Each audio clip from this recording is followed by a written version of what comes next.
Hola guapas! I know I say this every time, but I'm sorry I didn't post sooner. I've just been so busy traveling. When I was in Thailand, I stayed there for quite a while, and then I started traveling again. Now, when I travel, this is what I find my pattern is. When I go to a big city, I just spend like 2 nights there just to try to get a feel for it. So in and out. And because I'm going through Southeast Asia, I wanted to stop at as many countries as possible. And so there's been a lot of like 2-nighters. But once I left Thailand, I went to Malaysia. And it's interesting because I'm just kind of making it up as I go along. And I started my trip with so many stops that when I hit Thailand, I'm like, I'm just going to stay here. I'm going to end up going from here to Bali because that was my other destination where I was going to stay a long time. But then after resting in Thailand, I'm like, heck no, let's discover more countries. And so I went to Malaysia, and it was 2 nights. So I have one full complete day there, and I booked this thing called Get Your Guide. It's really easy. It's an app you can use, and they have kind of like all the best tourist things to do, but it's effortless. You just book it, and then you meet your guide at a certain spot. So to start with, I did the caves, Batu Caves. And so basically, it's this amazing temple that is built in a cave, and you have to go up like 207 stairs into this mountain, into this cave, to say your prayers and do your offering for your gods that you are praying to. And then once a year, which happened the week that I was there, everybody goes to prayer. And the most extreme way is you have these certain religious things and you hook them onto your skin and you load yourself up, and then you have to climb the stairs and then offer them up.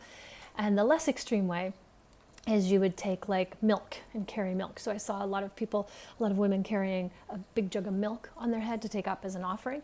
And then when you get to the top, there's a whole bunch of monkeys up there. Man, I hate the monkeys. They just scare me so much because they look like they're just going to rip your face off at any second. But I went all the way up and checked it out. It was amazing. It was a really cool tour, and you know, it all depends on the tour guide. And then that night, I went on a walking food tour. Guys, this was one of the best things that I have ever done. Now, I was in Kuala Lumpur, and Malaysia is known for its food. So when I booked this through Get Your Guide, I didn't realize, but it was called Chef's Table. And so you can do Chef's Table pretty much anywhere in the world where it's a chef that takes you around, like it's a food expert that takes you around, who also happens to be a local. And they show you the best of what that city has to offer. And I hadn't done one of these before. This one was like Chef's Table. So it's like next level, because you could do walking food tours and that, but this one was very specific, meaning it's like higher end, next level, more expertise. And so our guide, and this is also a lot of fun because I'm traveling solo, and for the most part, I'm fine. I like being by myself, but sometimes I do want to talk to other people. And so when you do something like this, you instantly have a group of new friends to hang out with. So first of all, our guide, Jay, she was amazing. She lives in the neighborhood, she shops, she cooks in the neighborhood. Like, this is just her turf. So she really knows her stuff. And she takes you to all the best neighborhoods for certain foods. And also on this tour was another solo traveler, an Aussie named Lee. And he was super fun. He became my date because his boyfriend wasn't there. He didn't have vacation. So Lee was my date. We ended up partnering because we had to share a lot of food because there was a lot of food. So he and I were like food date friends.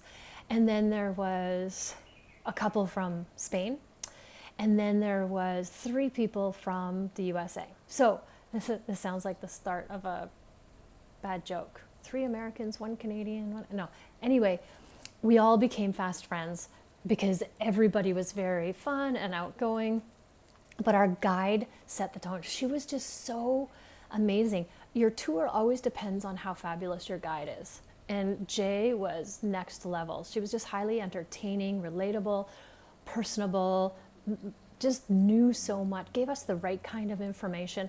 But guys, this was like a 4-hour tour, and the advertisement said, "Come hungry," and I did, but I was so full. We ate 20 different types of food, 20, and every time you go, it could be a full serving. So that's why Lee and I ended up sharing stuff, because like one is like a fish. God, we couldn't eat eat a whole fish on our own because we were so full from the last and the one before. But you have to eat all of it because it's just so tasty and so amazing, and to get the history behind it and the culture behind it is just. So if you go anywhere, you're traveling, not even just by yourself, but if you're going with a friend or partner or whatever, you got to do a walking food tour. It's the best way to get to know the city and where to eat, because these were holes in the wall. Like, I would never be able to know about this or find this on my own. And so my new thing that I do is anytime I'm going to a city just for a short period of time, the first thing I'm going to do is go on the food walking tour. And that way I get my bearings and I know what food is awesome and where to go and all that. So that was just a game changer for me. And so we spent 4 hours. We went through the market. We went to all these different places. The funniest part was there's a fruit called durian. Some of you know, some of you don't. But durian is the stinkiest fruit on the planet. When you go into a hotel, it'll say you are not allowed to eat durian in here because it smells so bad. And some people, you either love it or hate it. There's no in between on this, no in between. And it just so happened, like I didn't mind it, so I ate it because one of the stops was durian, because it's everywhere in Malaysia. Everywhere they covet this fruit, and so we had to try it. And half the people were sick just by the smell. They were so repulsed just by the smell. And so I ate some, and one of the American girls ate some. But there was also like a little coconut pudding, and you mix it in there and make it even creamy. It was so good. Like, I did not mind it at all.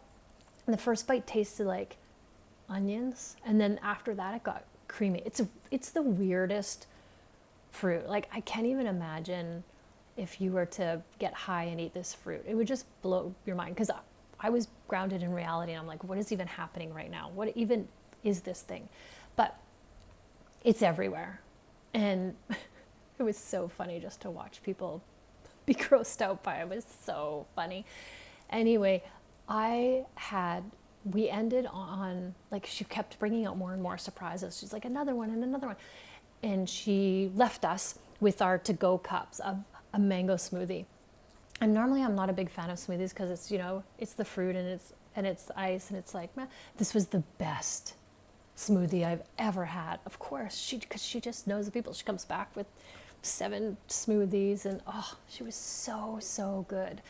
And the funny part was, when we were done, I'm like, I'm just gonna walk that way because it's so safe. I can get lost in downtown as a solo female traveler and not worry for a second about my safety. So I'm like, I'm just gonna walk home, because I could see this huge tower with all these lights on it was close to where I live. So I knew if I just walked in that direction, and I had my Google Maps, but because then I get to see the city too. So I was walking, and Lee, my eating buddy, was like, I'm gonna go in that direction too. And so we're walking, and as we're walking, having our smoothies, he's telling me these stories about all his travel. Like, we're talking about Japan and how he went to Japan, and he got date raped, drugged by the Japanese mafia, but he was only drinking water, and they spiked his water, and next thing he knew, he woke up sideways in a street, because the streets there are small, and he was a big guy, like he was like 6'4" or something, and he was blocking the whole street, and the police it was just the craziest story, and he didn't even know what happened or how he got there. And it was water, just the craziest story. And then as he's telling us this story, the story comes to an end. I'm like, I gotta go this way, and he's like, I gotta go this way. All of a sudden he's flat out on the ground, and I'm like, what the hell? What is going on here? And he like stepped in a huge ditch, and he fell backwards. It's like, I did not see that there. Oh my God, poor Lee, because the bigger they are, the harder they fall. Anyway, that's kind of like the adventures of when you go out with Lee. Like, stuff like that happens, which He was fine. He didn't hurt himself falling into the ditch, but it was really, really funny. I'm like, I turned around, he's just gone. Where did he go? I just fell over. Anyways, when I first landed, so that was an amazing adventure. So that's always my go-to from here forward, do the food tour when I'm just there for a couple of days. Chef's table if you can, because it's just next level. But when I first arrived there, you're in a new city and it's big. Like there's a lot of cars, a lot of people, and you're trying to figure it out, like which side of the road do they drive on? Where's what's going on? How do you cross? Like, because some countries they're like red light means red light, like no cars are going. In most countries it means like cars should stop, but scooters don't stop for anything. Like you just got to figure this out, right? And so I was hungry and I was walking around. I always try to go into my Google Maps and be like, best restaurants near me, and find something close. And I found this restaurant, and quite often, like 9 times out of 10, you can't, like you find it and it says you're there, but you can't actually find the restaurant because it's called a different thing or whatever. You just don't understand the language. And so I found this restaurant, but I couldn't find the restaurant. I'm like, this is so ridiculous. So I'm walking up and down, and then it's people's jobs to get you into the restaurant. So I'm like, oh, I just saw like a little smorgasbord. And I'm like, maybe I should just do that because then it's safe. I could have something I like. And there was this little guy sitting out there, and his job was to bring people in. And he was so entertaining, so funny, drinking his little tea. And he's like, how can I help you? And blah, blah, blah. And he was telling me about his smorgasbord. And I'm like, is there no non-spicy food? Because this food there's really spicy. He's like, yeah. We got lots of non-spicy food. I'm like, can I pay with card? He's like, no, cash. But there's an ATM. Come on. And so he like walks me down to the ATM. He's talking to everybody on the way because that's his job, is to get people into the restaurant. So he had me on the hook, so he's like not letting me go. So he's like walked me to like the corner store, got the stuff, came back, and then off I go into the whatever you call it, the smorgasbord. And it was all just like bland, like no color food, just brown. And because in Malaysia there's 3 main cultures. There's the Malaysians, there's the Hindus, the Indians, and then there's the Chinese. So those are the main populations. And so this was an Indian smorgasbord. And it was just so, everything looked the same, just brown. It was so brown. And I'm like, oh, but the dessert was good. So, and I had something to eat and I could pick and choose. So sometimes what happens is I get overwhelmed and I'm like, I don't know what to choose. And so you just choose whatever's in front of you. And as I was eating, I kept seeing people go down the street right by where I was. And I noticed that when I went into the restaurant, there was big red, like Chinese lanterns. And so after eating, I went down there and one block, like just one street, it was like the whole street was full of vendors, just the biggest outdoor food court you could ever possibly imagine. I'm like, oh, I missed it by like half a block. Why didn't I go? Because I saw that and I saw some red lanterns and I'm like, I wonder where that goes. But I was tired and overwhelmed and all that. But that's the way it goes. Like you just turn one corner and boom, there's a big food party. You're like, damn, why didn't I see that? But that was the first night I was there. And the next night I did the food tour. So totally made up for it, guys. So don't worry about me. I got my foodie on. So the people were fantastic. The food was fantastic. I highly enjoyed Kuala Lumpur. And then from there, I'm going to group these 2 together because they were just 2 nights each. I went to Singapore. And I wasn't expecting this, but I loved Singapore. Loved it. It took me literally 10 minutes to get out of the airport. It was effortless. I didn't talk to anybody. Everything was facial recognition. It was so easy. And there was nobody yelling at you when you get out of the airport. If you travel, you know one of the hardest things to do is get off of a ferry or a boat, a plane, a car, like, and 1,000 people are yelling at you, taxi, taxi, taxi. Like, it is so overwhelming. So one thing I do all the time is anytime I'm traveling like that, I pre-book that ride because it's just so overwhelming when you get a step out of the airport and then there's a mob of people. But I'm telling you, it was like a spa. Wow, I was so impressed. I'm like, what? That was it? That was insane. And because it's so small, it takes you no time to get to your hotel, which is immaculate. The streets are perfect. I could go anywhere on any kind of transit. I could go on the underground. I could go on the buses just by tapping my credit card. That was it. You tap in, you tap out. It was so effortless, and I could just get to the main tourist points so easily.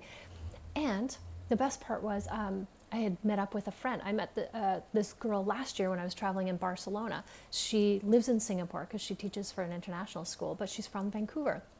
And we were in a Facebook group together, and we were in the same city in Barcelona. So we're like, hey, let's meet up. And we hung out because we just had the same interests, and we're both solo travelers. So we hung out and went out for dinner and tours, like did a bunch of stuff together. So I met her for dinner, and so she took me to one of the little areas, showed me around. It was so good. And then the next night, what did I do? I did a chef's table food tour.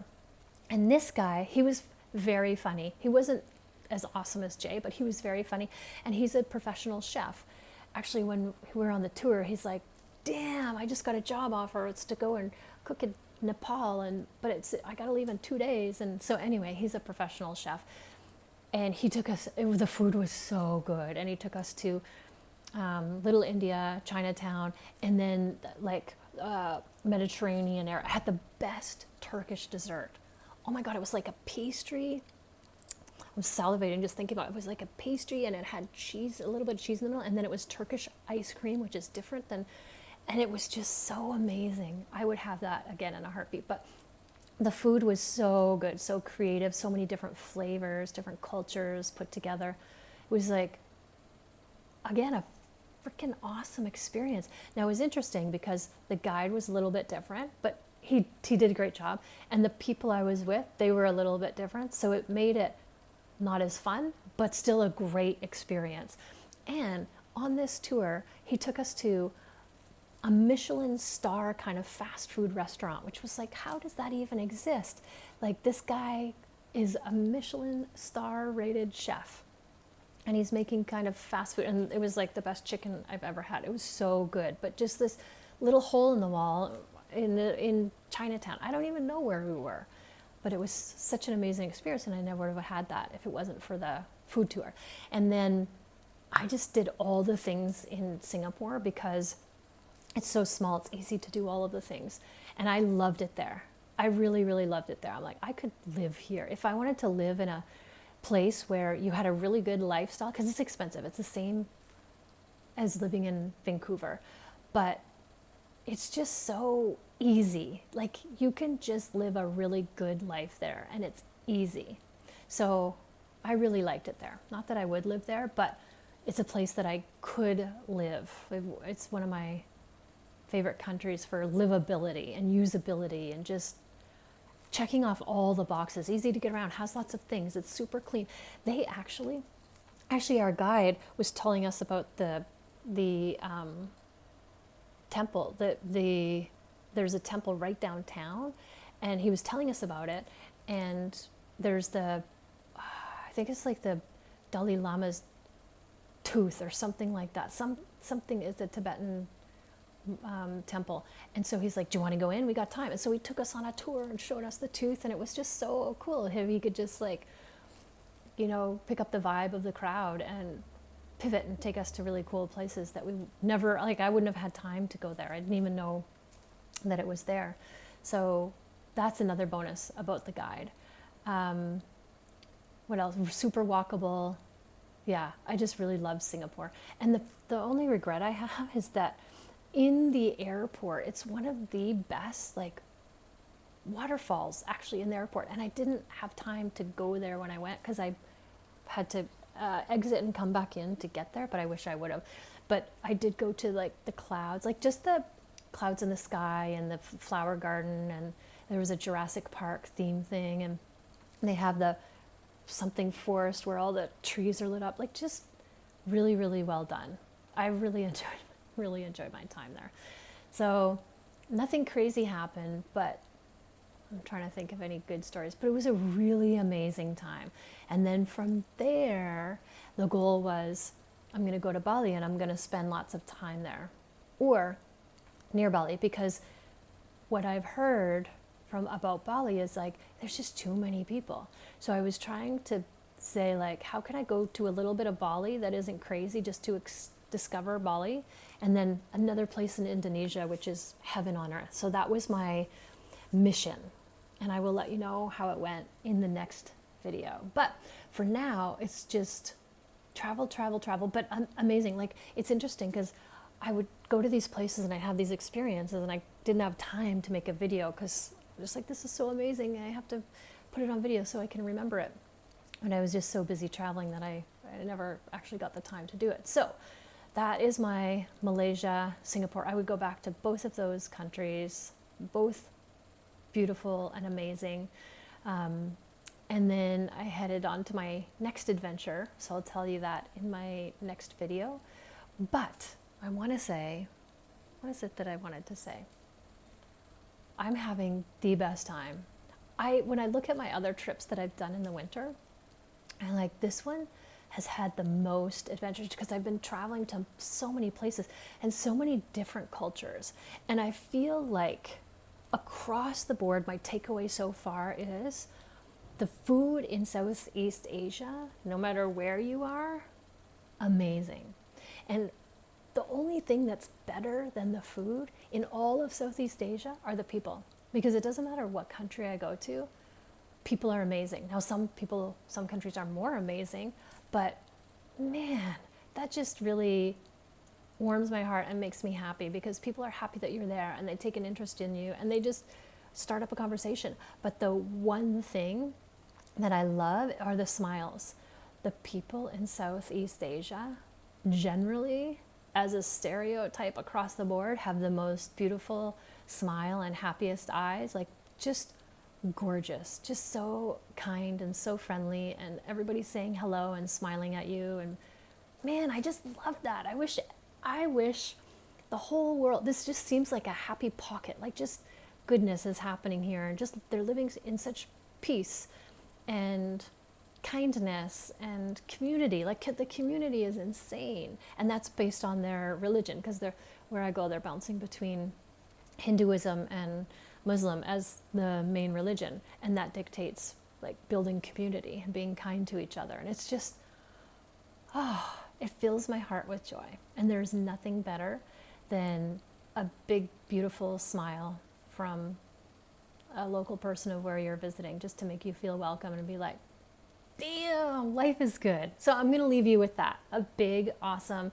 Southeast Asia smile and a heart full of love. So as always, the adventure continues. Thank you for listening. Always, always, always love yourself first, and have an amazing day.